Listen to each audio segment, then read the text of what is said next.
Hi everyone, today we will talk about how to fix or how to solve Facebook Marketplace blocked. Did you know how to fix or how to solve Facebook Marketplace blocked? You should just go to settings like this. We will click.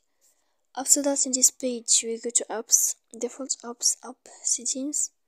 When you will see this list, you will go down to find the application of Facebook and you will enter. Then in this page, you will go to click for stop. When you will end this, you will enter to storage. After that, you will click clear cache.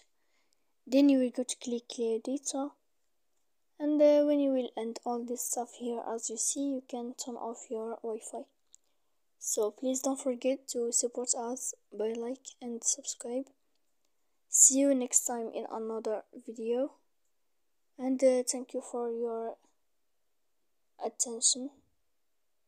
Goodbye.